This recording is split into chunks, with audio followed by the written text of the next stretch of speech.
जैसा कि आप देख पा रहे होंगे, ब्रिटिश विजय के समय भारत की स्थिति। ब्रिटिश विजय का मतलब जब भारत में यूरोपियों का आगमन हुआ। यूरोपियों के आगमन से तात्पर्य पुर्तगाली आए, डच, फ्रांसीसी, इंग्लैंड के लोग जिन्हें हम लोग ब्रिटिश कहते हैं,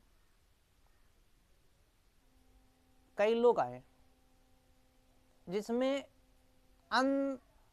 अंततः ब्रिटिश ने विजय हासिल किया, अंग्रेजों ने विजय हासिल किया।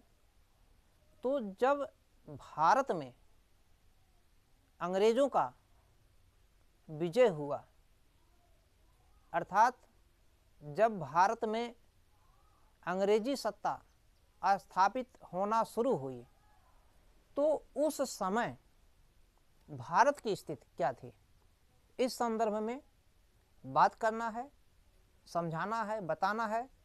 जो स्टूडेंट हैं जिनको यूपीएससी प्रीलिम्स या मेंस और इंटरव्यू देना है या अदर स्टेट पीसीएस देना है, इसके साथ में उन लोगों के लिए भी उपयोगी कारगर सिद्ध होगा जो अन्य परीक्षाओं की तैयारी कर रहे हैं।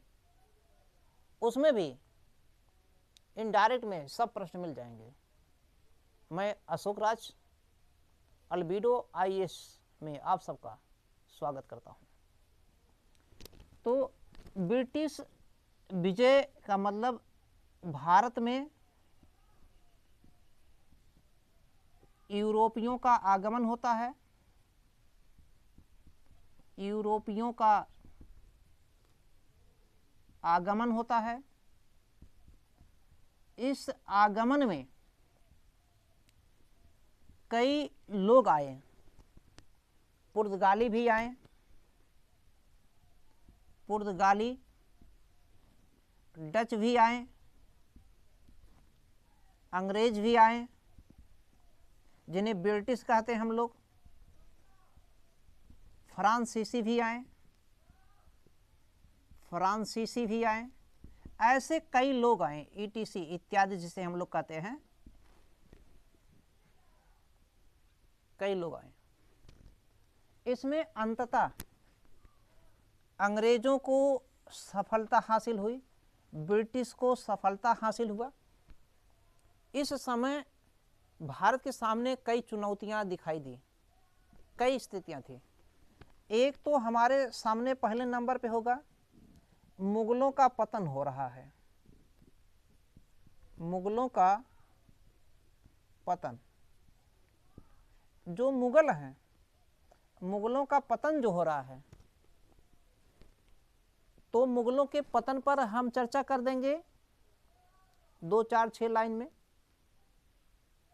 ये जीएस का फर्स्ट पेपर है, साथ में इसको कहीं ना कहीं एसे से भी जोड़ के पूछा जा सकता है और साथ में निबंध से भी इंक्लूड हो, इंटरव्यू से भी इंक्लूड हो सकता है।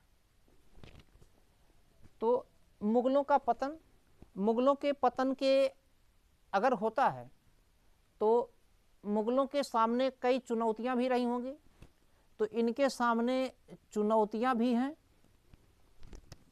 क्या चुनौतियां रही होंगी, क्या चैलेंजेज रहे होंगे, इसके साथ में मुगल साम्राज्य का विघटन जो हुआ, इस पतन का कारण भी होगा, कुछ विघटन हुआ इसका कारण भी होगा। साथ में जब भारत में अब यूरोपीय विजयी हो गए, तो उस समय भारत की स्थिति में अगर देखेंगे, हमारे लिए एक महत्वपूर्ण मुद्दा होता है। इस समय भारत सरकार भी इस पर प्रयास कर रही है। महिला सशक्तिकरण, यानी कि स्त्रियों की स्थिति क्या है, महिलाओं की दशा, महिलाओं की स्थिति, इस पर भी हमको देखना है। शिक्षा, रोजगार और अनेक मुद्दों को हमें देखना है। तो सबसे पहले हम देखेंगे ब्रिटिश विजय के समय भारत की स्थिति में मुगलों का पतन कैसे हुआ, क्या कारण रहा है, फिर इसके बाद स्टेप बाय स्टेप चलते हैं।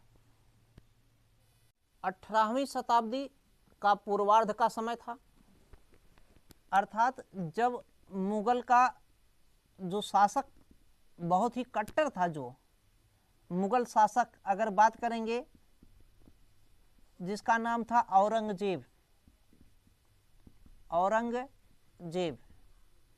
इसकी अगर मृत्यु की बात करें, इसका मृत्यु 1707 ईस्वी में हो गया। 1707 का मतलब होता है 18वीं शताब्दी का पूर्वार्ध, 18वीं सदी कहें या शताब्दी कहें या सदी कहें का पूर्वार्ध। 18वीं सदी के पूर्वार्ध में मुगलों का पतन होना प्रारंभ हो गया। इसका मतलब समझ रहे हैं, औरंगजेब की मृत्यु के बाद से ही ये मुगल जो साम्राज्य था, बहुत बड़ा साम्राज्य, बहुत सुदृढ़ साम्राज्य, जिसे अकबर, जहांगीर, शाहजहां जैसे योग्य शासकों ने एक सूत्र में बांध रखा था। अयोग्य औरंगजेब की मृत्यु के बाद में अर्थात 18वीं सदी के पूर्वार्ध में अनेक स्थितियां जिसके लिए उत्तरदायी थी, कारक उत्तरदायी थे। अयोग्य शासक आने से मुगल साम्राज्य ढहता चला गया, धीरे धीरे समाप्त हो गया, जिसके कई कारण बताए गए हैं। जैसे अगर भारत में देखें, ये उत्तर है, ये पश्चिम है, यानी कि पश्चिमोत्तर जो सीमा प्रांत है, पश्चिमोत्तर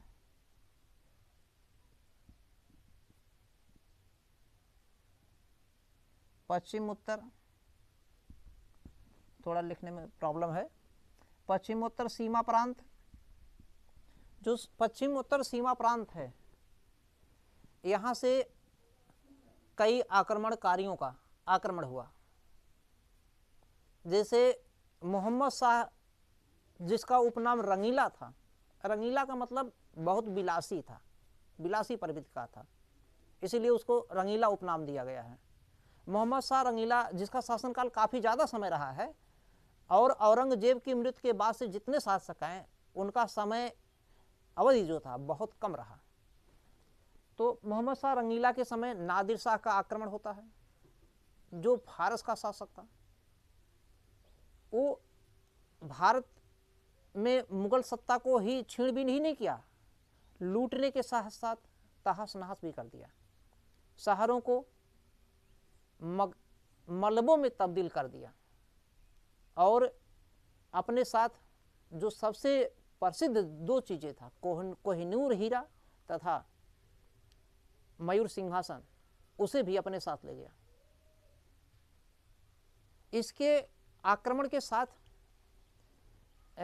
मुगल जो सत्ता थी, जो मुगल शासक थे, उनकी प्रतिष्ठा धूमिल होती गई, और स्थानीय स्तर पर छोटे छोटे शासक उठना शुरू हुए, आगे बढ़ रहे हैं अपना राजा बनने के चक्कर में।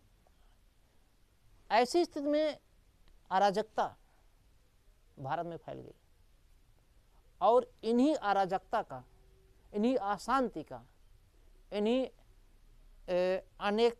जो एकता नहीं था, अनेकता था, अखंडता था, इसी अखंडता का लाभ उठाकर अंग्रेजों ने अपना एक साम्राज्य स्थापित कर दिया भारत में। ये चीज़ लिख सकते हैं। तो टू दी पॉइंट लिखना, सब नहीं लिखना, मैंने तो एक बता दिया। अब इसके बाद में मुगलों के सामने क्या चुनौतियां रही होंगी। मुगलों के सामने चुनौतियां हम देखेंगे क्या थी। जो नादिर शाह आक्रमण किया था इस साइड से, नादिर शाह ये कहाँ का शासक था? फारस का। वर्तमान में फारस का नाम ईरान,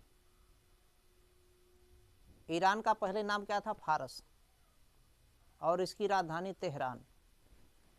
तो इसने जो आक्रमण किया, इसके आक्रमण से स्थितियां छिन्न भिन्न हुई। एक चुनौती ये, दूसरी चुनौती ये कह सकते हैं इसने आक्रमण कहाँ किया था? करनाल में, दिल्ली के पास में है, हरियाणा क्षेत्र लगता है करनाल। तो करनाल में युद्ध होता है 13 फरवरी, मुझे लगता है 13 फरवरी की 13 फरवरी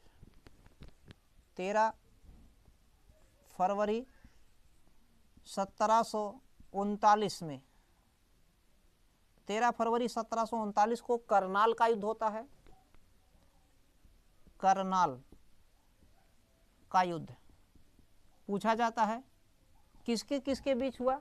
नादिर शाह एक तरफ है, दूसरी तरफ मोहम्मद शाह रंगीला अर्थात मुगल शासक मोहम्मद शाह रंगीला। इस आक्रमण के कारण स्थितियां दयनीय हुई, एक चुनौती है। दूसरी चुनौती क्या थी? अगर देखेंगे जो मोहम्मद शाह है, इसके समय एक वजीर भी था, एक वजीर जिसका नाम था निजाम उल मुल्क। इसने वजीर के पद से त्यागपत्र दे दिया। निजाम उल मुल्क, निजाम उल मुल्क कौन था? ये वजीर था। क्या था? वजीर था। किसका वजीर था? मुगल शासक मोहम्मद शाह का, मोहम्मद शाह का। इसने वजीर के पद से त्यागपत्र दे दिया और दक्षिण में, दक्कन में जाकर, ये दक्षिण जो है, दक्षिण में दक्कन में जाकर हैदराबाद में, कहाँ पर? दक्षिण में दक्कन में जाकर हैदराबाद में अपना एक स्वतंत्र राज्य स्थापित करना चाहा, स्थापित किया। एक चुनौती। अगली चुनौती, नादिर शाह के आक्रमण के बाद अहमद शाह अब्दाली का आक्रमण होता है। नाम सुना होगा आप लोगों ने, अहमद शाह अब्दाली। अहमद शाह अब्दाली, अहमद शाह अब्दाली का जो आक्रमण होता है ये भी बहुत खूंखार था। इसने भी मुगलों की जो बची हुई शक्ति थी, जो प्रतिष्ठा थी, उसको और धूमिल कर दिया, चकनाचूर कर दिया। ये भी मुगलों के सामने एक चुनौती। इतिहासकारों का मानना है कि पश्चिम उत्तर, भारत के पश्चिम उत्तर सीमा प्रांत से कई आक्रमण हुए जिनसे मुगलों की वित्तीय शक्ति कम हो गई, वित्तीय स्थिति कम हो गई, जिसके कारण मुगल साम्राज्य विघटन की ओर गया। और वहीं कुछ इतिहासकारों का यह भी मानना है कि मुगलों के पतन का मेन कारण औरंगजेब की धार्मिक कट्टरता नीति थी। कुछ इतिहासकारों का मानना है कि मुगलों के पतन का मेन कारण औरंगजेब की मृत्यु के बाद में जो भी शासक आए, आयोग विलासी, कमजोर प्रवृत्ति के, अल्पदृष्टि रखने वाले लोग शासक आए। तो इतिहासकारों में इसके पतन पर कई तरीके के मतभेद हैं, हमको सब कुछ जानना है। और सब स्थितियां थी, युद्ध हुआ, युद्ध में धन बल दोनों का नुकसान होता है, वित्तीय कमजोर हुआ, वित्तीय शक्ति कमजोर हुआ, साथ में उसकी प्रतिष्ठा धूमिल हो गई। अगला दूसरा, वित्तीय के साथ साथ जो शासक हुए वो भी अयोग्य थे, कम समय तक थे, और साथ में इनमें उत्तराधिकार की लड़ाई लड़ी जाती थी। उत्तराधिकार की लड़ाई के चक्कर में मुगल और कमजोर होता चला गया। प्रत्येक औरंगजेब की मृत्यु के बाद में उत्तराधिकार की लड़ाई के लिए औरंगजेब का जो बड़ा पुत्र शाह आलम, जिसे मुअज्जम कहा जाता है या बहादुर शाह जफर कहा जाता, नहीं, बहादुर शाह प्रथम कहा जाता है। बहादुर शाह दो हुए, एक प्रथम एक दूसरा। जो दूसरा वो जफर के नाम से आया था, वो अंतिम था। ये बहादुर शाह प्रथम है। बहादुर शाह प्रथम कहिए या अहमद शाह कहिए या कहिए शाह आलम।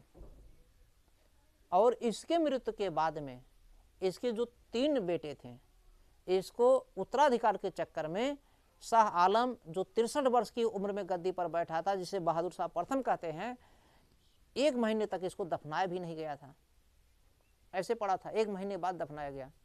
उत्तराधिकार की ऐसी लड़ाई होती थी। पूरे मध्यकालीन इतिहास में, पूरे मध्यकालीन इतिहास में उत्तराधिकार की लड़ाई एक महत्वपूर्ण लड़ाई हुआ करती थी। उसमें जो श्रेष्ठ बनता था, जो शक्तिशाली होता था, वही विजयी होता था, वही राजा बनता था। तो एक पतन का मेन कारण ये भी था। यहां तक क्लियर हो गया। अब अगला हम स्थिति पे आते हैं, क्या स्थितियां रही होंगी। इधर आगे देखेंगे, जो अहमद शाह ने मुगलों को ही पतन किया, साथ में सबसे ज्यादा जो प्रसिद्ध अहमद शाह अब्दाली का आक्रमण होता मराठों के साथ। इसका युद्ध मराठों से भी हुआ। मराठा जो एक बहुत शक्तिशाली थे, मराठों ने भी अहमद शाह अब्दाली के शक्ति को रोक नहीं सका। इसके साथ में अगर देखेंगे, बंगाल है, बिहार है, उड़ीसा, इन क्षेत्रों में भी स्थितियां मुगलों की कमजोर होती दिखें। इन क्षेत्रों में, बंगाल, बिहार, उड़ीसा जैसे क्षेत्रों में प्रांतीय शासक उठ खड़े हुए और अपनी स्वतंत्रता कायम कर लिया। उधर पंजाब में सिखों के विद्रोह से एक अलग स्वतंत्रता आने लगी। ऐसे स्थिति में भारत छोटे छोटे स्वतंत्र प्रांतों में टूटता दिखा और ब्रिटिश विजय होता दिखा। दूसरा स्थिति हम देखेंगे। दूसरा हम देखेंगे क्या चीज है। ब्रिटिश विजय के समय भारत की स्थिति क्या थी। भारत की स्थिति में एक शैक्षिक स्थिति देखेंगे। शैक्षिक स्थिति, शैक्षिक दशा क्या थी, शैक्षिक स्थिति क्या थी, शिक्षा क्या था। तो शैक्षिक स्थिति में अगर देखेंगे, भारत तब भी, अभी भी सुधार तो काफी ज्यादा हुआ है, लेकिन अभी भी कुछ कहीं ना कहीं है। अलग अलग बोर्डों में, यूपी बोर्ड में बहुत सी चीजें हमारी परंपरागत चल रही हैं, परंपरागत। तो जो शिक्षा थी, परंपरागत शिक्षा थी। भारतीय शिक्षा 18वीं शताब्दी के मध्य से लेकर 19वीं शताब्दी तक, या 18वीं शताब्दी के मध्य की बात हो रही, उसी समय की बात, जब ब्रिटिश विजय होता है। 18वीं शताब्दी में शिक्षा परंपरागत थी। भारत में यूरोपीय अर्थात पाश्चात्य शिक्षा जैसे विज्ञान और प्रौद्योगिकी की उपेक्षा की गई, अनदेखी किया गया और अपनी ही शिक्षा को श्रेष्ठ मानकर परंपरागत बनाए रखा, जिसका परिणाम यह हुआ कि भारत पाश्चात्य शिक्षा से, या कहिए यूरोपीय शिक्षा से, या कहिए यूरोप की तुलना में काफी पिछड़ गया। एक मेन कारण ये हो सकता है। दूसरा अगर देखेंगे, विज्ञान और प्रौद्योगिकी की उपेक्षा करने के साथ साथ हम लोगों ने जो नई शिक्षा, हम लोगों ने जो परंपरागत शिक्षा अपनाई, उसमें भी कोई इनोवेशन नहीं किया। इनोवेशन मतलब नवाचार। नवाचार का मतलब ये होता है कि पुराने चीज को भी नए तरीके से प्रस्तुत करना, पुराने चीज को भी नए तरीके से प्रस्तुत करना नवाचार है। इसके अलावा हमारे पास और क्या दिखाई देता है। कुछ जो धनी वर्ग थे, उच्च वर्ग, शासक वर्ग, इन लोगों ने भी उच्च शिक्षा के लिए कुछ कार्य किया, कुछ विद्यालय स्थापित किए, कुछ संस्थाएं, शैक्षणिक संस्थाएं भी स्थापित किया। अगर देखेंगे हिंदू और मुसलमान की बात करें, तुलनात्मक रूप से देखा जाए तो थोड़ा बहुत अंतर दिखेगा, नहीं तो लगभग, चूंकि भारतीय दोनों हैं, हिंदू या मुसलमान दोनों ही एक ही हैं, भारतीय हैं, काफ़ी ज़्यादा परिणाम अंतर नहीं दिखाई दिया, परंपरागत शिक्षा बनी रही। वारेन हेस्टिंग्स ने 1813 में लिखा, वारेन हेस्टिंग्स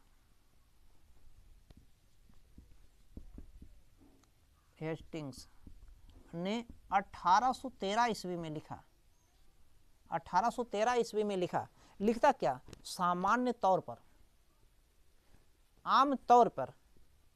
आम तौर पर भारतीय पढ़ने में, लिखने में, गणित में काफ़ी ज़्यादा आगे हैं, यूरोपियों से काफ़ी ज़्यादा आगे हैं, लेकिन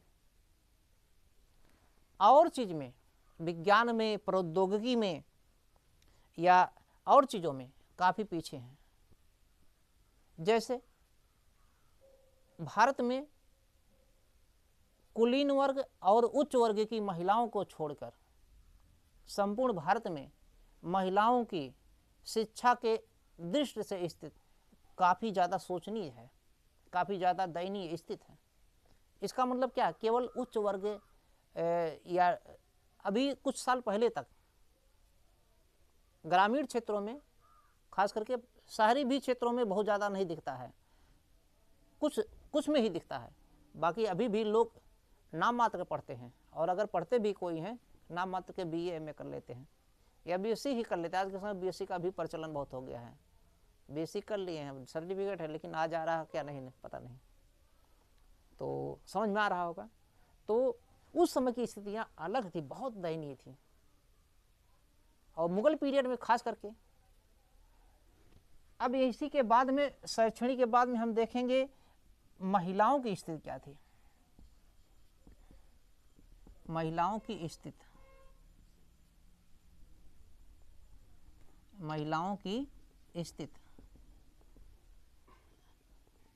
स्थिति में अगर हम देखेंगे, इनकी भी स्थिति लिखना है। उस समय क्या थी, स्थिति दयनीय थी। उच्च वर्ग और कुलीन वर्ग को छोड़कर लगभग सभी महिलाओं की स्थिति दयनीय थी। अब किस क्षेत्र में दयनीय थी ये भी देखना है, कुछ क्षेत्रों में ही दयनीय थी। जैसे देखेंगे महिलाओं को घर पे सम्मान और इज्जत तो दिया जाता था, और उच्च वर्ग को छोड़कर, उच्च वर्ग की या कुलीन वर्ग की महिलाएं घर पे रहती थी, लेकिन जबकि अधिकांशतः महिलाएं अपने परिवार की आय बढ़ाने के लिए या जीविका के साधन के लिए बाहर काम पे जाया करती थी। इससे ये भी स्पष्ट होता है, उच्च वर्ग में पर्दा प्रथा था, जबकि निम्न वर्ग में पर्दा प्रथा का त्याग करना उनकी मजबूरी था। पर्दा प्रथा को त्याग करके ही वो लोग काम पे जाते थे। इससे स्पष्ट भी होता है, कहीं ना कहीं भारत में पर्दा प्रथा था, सती प्रथा था, सती प्रथा के अलावा बाल विवाह भी था। बाल विवाह आने का कई कारण दिखाई देता है, जिसमें एक कारण जो सटीक माने जाते हैं, मुगलों के आने के बाद में भारतीय समाज में भारतीयों ने अपने बेटियों का विवाह कम उम्र में करना इसलिए शुरू कर दिया ताकि जो है उनके शोषण से बचे रहें, ऐसा माना जाता है। अलग अलग है, कुछ हमारी अंधविश्वास भी थे, कुछ कुरीतियाँ भी थी, जन जागरूकता नहीं था, कई कारण थे। तो महिलाओं की स्थिति इस तरीके के हिंदू मुसलमान इन सब में भी लिख सकते हैं। सांस्कृतिक स्थिति अगर देखेंगे, सांस्कृतिक स्थिति पे एक कुछ अलग टॉपिक हम दे सकते हैं, सांस्कृतिक अलग चीज़ है। इसके अलावा